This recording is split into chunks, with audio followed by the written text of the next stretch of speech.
You're listening to the Diplomats podcast on Asian geopolitics. As always, I'm your host, Ankit Panda, a senior editor at The Diplomat, coming to you from New York City. And today I'm very happy to be joined again by Shannon Tiezi, The Diplomat's editor-in-chief. Thanks for joining me, Shannon. How are you doing today? Good. How are you, Ankit? Doing very well.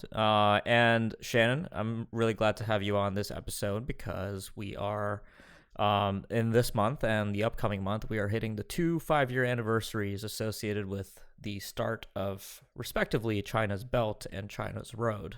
We can trace those back to speeches delivered in late 2013 by Chinese President Xi Jinping, first in Kazakhstan, where he announced the Silk Road economic belt, and then a little bit later in Indonesia when he announced the 21st Century Maritime Silk Road. And together, those two initiatives came to be known as the Belt and Road Initiative, earlier the One Belt, One Road Initiative, but officially now the BRI. And there's a lot of hubbub around this and a lot of myths around this initiative. A lot of headlines describe it as sort of, China's $1 trillion initiative to reshape the world and the most significant public strategic spending campaign since the Marshall Plan.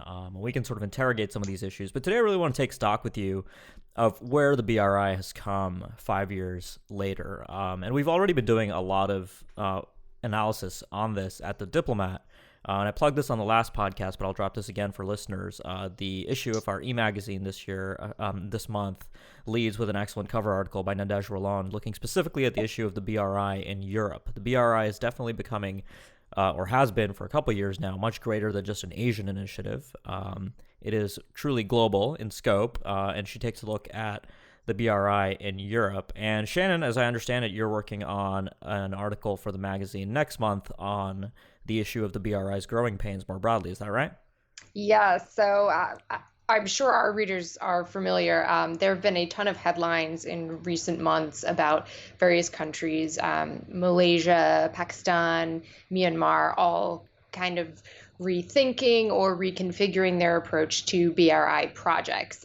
So I'll just be kind of taking stock of where the BRI is today and how China is coping with these challenges. And, that'll probably factor into our discussion here as well. So you listeners can get a nice preview. Right. So obviously the BRI is a big deal in Chinese foreign policy. It's been enshrined in the Communist Party charter. It's been included in the PRC's constitution. All of both those developments happened over the last year, beginning at the 19th Party Congress. It is really Xi Jinping's signature initiative, and it sort of is in many ways a culmination of the sort of going out strategy that China long encouraged its sort of state-owned enterprises to pursue. And more broadly, if you look at the issue of economic overcapacity within China, it does make sense for a lot of these bloated state-owned enterprises to take some of this energy and take it abroad in pursuit of China's broader geostrategic goals. Maybe we can start a bit with some of the myths around BRI and just talk a bit about that. So one of the questions I have, I always get into debates about this with people. It's sort of one of my pet peeves is when the BRI is described as $1 trillion project, right? So the actual outlays that China spends are considerably smaller from what I see, right? Right. So if you look at the Ministry of Commerce data between 2015 and 2016, it's just around tens of billions, maybe $30-40 billion that China ends up actually putting on the line, despite the grand announcements. And that's been long coming in Chinese foreign policy, even under Hu Jintao. He would travel to many countries and deliver all kinds of grants, but only a small percentage of that would actually end up showing up. And while that's changed a little bit under BRI, it's still nowhere near some of the numbers that we see in the headlines. But what do you, Shannon, do you want to just take a minute to kind of maybe tell us, this very simple but deceptively simple question of just what is the BRI is often very difficult to answer because there's no authoritative map or list of projects or list of countries. I mean, China has done a list of countries, but some of those you wonder how those countries ended up on the list. Other countries are potentially missing. So, this is a hard question for you, but in your view, what is the BRI? How big is it? Where is it? What's going on? So I think the BRI has sort of grown exponentially since it was first announced. If you look at when Xi Jinping first announced the Silk Road economic belt and the 21st Century Maritime Silk Road, what he's really talking about is reviving the ancient Silk Road, which is itself a concept that's more complex than, one path that all of the traders back in, 2,000 years ago followed. And there's a lot of great work done on the historical Silk Road that I won't get into, but it's a more specific concept. He's talking about increasing infrastructure connectivity, as well as financial connectivity, cyber connectivity, all of these different branches, but it's limited to Asia and Eurasia. So essentially reconstituting these ancient links between East Asia and Europe. And that's why we had Nadège Roland to do that excellent piece for us in the magazine, because Europe was originally conceived of as the end point for the Belt and Road, its end destination. The problem is that partially by design and partially because of the enthusiasm of Chinese local companies who are trying to get a share of the funding, almost every foreign policy and even foreign investment initiative that China undertakes is being lumped into the Belt and Road. So we've seen the Belt and Road expand to the Arctic, for example, the Polar Road, as it's called. We've also seen it be expanded to Africa, which makes sense within the concept of the ancient Silk Road, but only for the East Coast. But you also have China talking about, Western Africa in the context of the Belt and Road. You even have the Belt and Road being talked about in Latin America, South America, which makes absolutely no sense in terms of the way that she originally was conceiving of it. So at the moment, the Belt and Road has really just become a shorthand for Chinese foreign policy in general. Almost every concept is being framed in that way. And there's an excellent report that came out recently from the Center of Strategic and International Studies, CSIS, that talks about how this came about. And part of the reason is that domestic Chinese companies are scrambling to get funding. The easiest way to get funding for your projects overseas right now is to claim that they're part of the Belt and Road. So there are tons of projects and tons of money. And again, this is where the how much is the Belt and Road worth question comes in, is being labeled under Belt and Road, but funneled into countries that, as far as we can tell, based on what specific pronouncements we have, are not actually along the Belt and Road. So yeah, the question of how you define it is really central, but also I think purposefully left vague, because Beijing itself is always tweaking what it means, and it wants to keep the flexibility to be able to do that. Mm-hmm, mm-hmm. Yeah, it's an exercise really left to the reader in this case.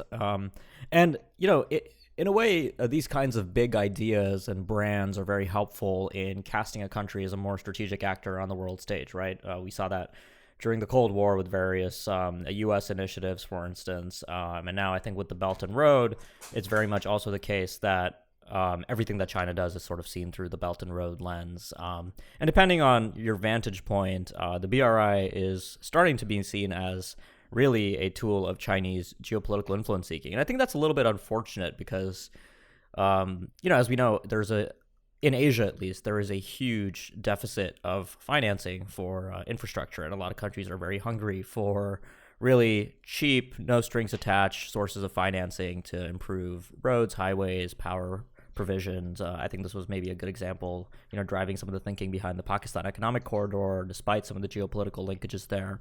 But what's really happened is that, I don't know, and you can correct me if you disagree with this, but a lot of what China does is starting to instinctively be seen as a little bit more nefarious or sort of self-serving, when in fact a lot of countries do need these sources of financing. And of course, the concerns that Western countries and even Japan, I think a good case here is maybe the launch of the AIIB, was, these Chinese-led institutions or financing projects are not going to have the kind of standards that we want to encourage, environmental standards, labor standards, what have you. But really, there is this deficit, and not necessarily everything that China does under the aegis of the Belt and Road is, in the interest of serving broader Chinese strategic interests. But obviously, a lot of it is, and I think making those distinctions isn't always the easiest. So, if we did want to break things down a little, because I don't think it's helpful to really generalize about the Belt and Road, and, you're writing about this right now, so you probably have a lot to say about this, Shannon. What are some of the projects that are more, in your mind, the strategically minded Belt and Road projects, or countries more broadly? I think Pakistan is clearly a big one there. But what are some of the other ones that you've noticed? Yeah, I think Pakistan is probably at the top of the list because obviously Pakistan and China have an incredibly close relationship, famously call each other iron brothers. And there's really this perception that if the Belt and Road cannot succeed in Pakistan, it can't succeed anywhere, right? You have the political conditions, the receptiveness of the government in Pakistan is probably going to be the best of any government that China will be working with around the world. And as you mentioned, strategically, this is very important for China because it allows an alternative transportation option that would bypass some of the choke points in Eastern and Southeastern Asia, specifically the Malacca Strait comes to mind. So in that sense, the China-Pakistan Economic Corridor is really the linchpin for the Belt and Road. And even there, although the Pakistani government has reiterated numerous times its absolute commitment to this project, you have concerns. A lot of independent analysts and some politicians even are constantly talking about how can we afford this? What is this going to do to our debt levels? And what do those debt levels do to our national security? And again, you see politicians, not just in Pakistan, but in the Philippines, in Myanmar, talking about the example of Sri Lanka. And Sri Lanka having to sign over a port to China on a 99-year lease because it was unable to pay back the loans it had taken out for China to build the project. So I think a lot of times you hear people talking about the Belt and Road with strategic concerns, but in terms of local governments starting to rethink it, it's the debt that's the most fundamental issue. And obviously the debt has strategic implications. But first and foremost, they're worried about causing an economic crisis in their own countries because they will be taking out too much money and they won't be able to afford to pay it back. But as you noted, a lot of these countries desperately need funding, and China is the only country in a lot of cases that's willing to provide them a lot of money. I don't see any other countries offering billions of dollars in funding to Pakistan. And so a lot of these Belt and Road countries are kind of in a catch-22. They would love to have high standard, low interest loans, but because they are high risk investment destinations, those aren't being offered to them. So their choices are really no funding or risky Chinese funding. And, it's easy to see why governments are taking the risky Chinese funding over nothing. That's right. And, in the case of Pakistan also, in recent weeks, after Imran Khan's government took office, we've seen the issue of Belt and Road funding become a strategic issue between the United States and China, right? Secretary of State Mike Pompeo specifically said that if Pakistan does deal with its current account deficit by approaching the IMF for a bailout, the U.S. would oppose it unless it received assurances that none of that money would go towards paying Chinese creditors. So that's quite interesting to me too, and I think we're going to see more of that, especially as the United States looks to compete. Obviously, though, there is an issue of scale here. I mean, as you noted, China is talking billions with a B, and the United States, India, Japan probably less so. Japan actually sort of wrote the book on strategic loans over the course of the Cold War and even later. So I think Japan's a little bit of a different case, but I think India and the United States are trying to sort of play the Belt and Road game, or at least counter it. But it's just a matter of having the numbers to really back up what you're saying, and that's a very difficult problem for either side to really get over. But, I wanted to talk a bit about this fascinating graphic that I actually came across, Shannon, from the Center for Global Development in a recent report about the BRI. And they actually ended up plotting something that I'd been looking for a while. I can include a link to this in the podcast notes if listeners want to take a look for themselves, since it's not always the best to describe a graphic. But basically, this chart shows on the x-axis So first of all, it plots a range of countries that are participating in the BRI and its associated projects.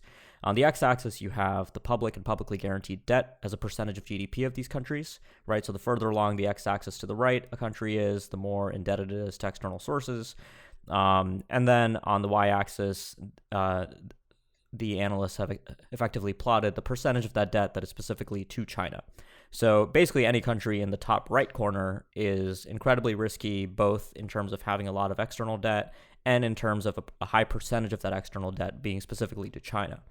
So this is, it tells an interesting story because like Sri Lanka, which often comes up in these Belt and Road conversations, is considerably low risk in the sense that a small percentage of its public debt is to China, right? So in the future, if the Sri Lankans do have to refinance with the Chinese, there are potentially ways out for them. But the further up you get there into that top right corner, you start to see some very interesting countries that we don't always talk about in the context of the BRI, but maybe we have been more recently. So, Mongolia is in there, the Maldives, Laos, Kyrgyzstan. Pakistan is in there. They're making a big jump towards that top right as a result of the China-Pakistan Economic Corridor and associated projects. But way up in the top right corner is Djibouti, which I find to be a really interesting case here, particularly because it is the site of China's only overseas military base. So, Shannon, if you don't mind switching gears a little bit, what do you think is really going on right now between China and Djibouti in the context of the BRI? I know this is something you've written about in the past, but I'd love your thoughts on where things are going between Djibouti and China. Djibouti is one of those cases where you have a government that has very high ambitions. They want to essentially boost their economy to be something that is more industrialized and more self-sufficient and not just rely entirely on their geographical location to entice foreign countries to be interested in them. And yet at the same time, they're having a hard time selling this vision abroad, partially because of governance issues and partially because of the risk factor of being located on the Horn of Africa. There's a reason a lot of countries have military bases there, right? So again, you're seeing China being one of the few options, and it's being very enthusiastically welcomed by the government. And that's part of the reason why China was able to establish its first overseas military base in Djibouti. Another part, it obviously helps that a lot of other countries have military bases there as well. So for both China and the host government, it's a lot easier of a sell because there's a longstanding tradition of offering soil for this purpose to a foreign government. But yeah, I think it's interesting that we tend to kind of overlook the economic aspects of China-Djibouti cooperation. There's an overemphasis on the security component because of this military base. As you mentioned, you don't really hear Djibouti talked about in the Belt and Road context very much. Aside from the military base, you don't hear people talking about the fact that China is investing in a massive new port in Djibouti, the same way it is in other countries like Sri Lanka, Myanmar, Malaysia, all of these countries where you've seen a ton of press about these projects. That's right. And so, going back to the issue of just general participants in the Belt and Road countries, we've talked a bit about Europe. I did want to ask you just more broadly to just open it up and talk a little bit more about Africa, because we just saw the Forum on China-Africa Cooperation, the 2018 iteration of that summit meeting just wrap up. Broadly speaking, when you look at the African continent, the way I understand it is that, African countries have sort of seen the experience of countries like Sri Lanka with the Hambantota Port initiative, and more broadly, there have been issues with Chinese investment more broadly coming into these countries. What are the prospects now for the BRI on the African continent? I know that's an unfair question because you can't, again, generalize among 50 plus African countries, but broadly speaking, what was your big takeaway from at least the recently concluded forum? I actually wrote about this for this site, so plug my own work a little bit if readers want to go deeper. But the takeaway of that article, which was also my main point, was that this is an example of China trying to subtly reformulate its approach to Africa. Not a wholesale change, but responding to these concerns by reducing the proportion of interest-bearing loans and increasing the proportion of direct foreign aid, meaning grants and non-interest-bearing loans. So I think you're seeing China realize that this question of debt trap diplomacy is its Achilles heel, and that it can paint this as a Western conspiracy to mar China's name, but the fact is that local governments are also concerned about it, and you can't really convince them that this is not a problem when they've seen issues like the one in Sri Lanka. So China is trying to subtly, again, it's not stopping its investments in Africa, and it's not pretending that they're entirely non-strategic, but China is saying, okay, we're going to do more to adapt our approach to local conditions. We're going to do more to help industrialization in Africa. We're going to do more to help train people for high-tech jobs in Africa. And we're going to provide more of our funding as non-interest-bearing loans to get around this debt trap issue. The problem with this is it sparked a huge backlash at home in China because Chinese people are very sensitive to the fact their country is still developing, which is something that the government still shouts from the rooftops. China is a developing country, and there's still a lot of poverty. And it's optically not a great look for the government to promise Africa $60 billion in funding when people are struggling economically at home. And particularly right now, where a lot of people are concerned about the impact that trade war is going to have on their personal day-to-day lives.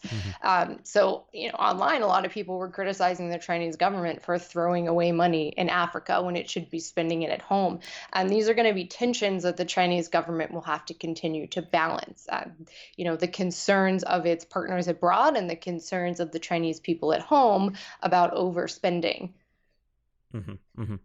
So I want to take us towards wrapping up today's discussion, but before I do that, I did want to sort of shift gears a little bit and talk about something that's been in the news recently, which is China's relationship with Russia. Obviously, Chinese President Xi Jinping was in Russia this week at the Eastern Economic Forum, where he had a bilateral meeting with Putin. The two of them actually cooked Russian pancakes bleeding together, and there were some pretty fantastic images of that. Xi does not really enjoy this kind of diplomatic charade, and it really shows in the pictures that they put out there. He just looks a little bored making pancakes with Putin, but hey, it's what you got to do for the geopolitical future of your country. So, Shannon, it's really interesting that you were just talking about how China is a developing country, because in Russia, Xi ends up touting that, China has always been and is always and is still a participant in development projects in the eastern part of Russia. And, we've seen this before. Last year, the BRI featured in the Putin-Xi summit. And here it is again. And of course, the subtext here is also that China, the People's Liberation Army, became the largest non-former Soviet Union armed force to participate in a Russian exercise, and not just any exercise, but the Vostok 2018 exercise, which is the largest Russian military exercise since 1981. So there's obviously a lot of optics around that, and again, a lot of debate around this issue of, well, are China and Russia really allied material, or are they partners, or are they really competitors who just happen to be next to each other and find common interest in opposing the United States, which obviously is a shared interest for them. They do both have interests in rolling back U.S. influence on the world stage. But yeah, looking at the latest round of Xi-Putin summitry, what really struck you? One of the things that struck me was that Xi Jinping had never been to the Eastern Economic Forum before, which is interesting because, as you mentioned, China and Russia are always talking about economic cooperation and Chinese investments in Russia. But honestly, China doesn't seem all that interested in doing that. Energy is a bit of an exception. Obviously, China is eagerly pursuing energy projects in Russia, as it is around the world. But even that, the enthusiasm has markedly dropped off in recent years. Nick Trickett does a lot of amazing work on this particular topic of Sino-Russian energy cooperation for us. So I would encourage readers to Google him and find out more of the specifics on that. But it's a sign that China is not all that interested in investing in Russia, particularly in far eastern Russia. that Xi Jinping had never bothered to make the less than 3-hour flight to Vladivostok for this annual forum that's kind of one of Putin's pet projects. Whereas Shinzo Abe attends pretty much every year. South Korea's presidents tend to attend, although this year Moon's a little busy with the upcoming Kim Jong-un summit.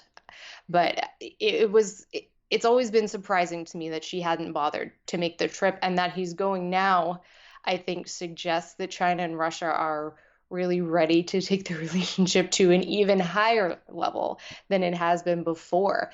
And the obvious driving force behind that is the United States. The trade war that's going on between the U.S. and China, and continuing bad blood between the U.S. and Russia on a number of issues, most famously the question of Russian interference in the U.S. democratic system. And I think that is a testament to the fact that this antagonism with the United States is the driving factor of Sino-Russian cooperation, much as back in the 1970s, 1980s, the single driving factor between U.S.-China cooperation was the Soviet Union. So 2 points here. One, that doesn't mean that this cooperation is not real, and it's not something to worry about. The Soviet Union absolutely had to face up to the reality of the U.S.-China rapprochement.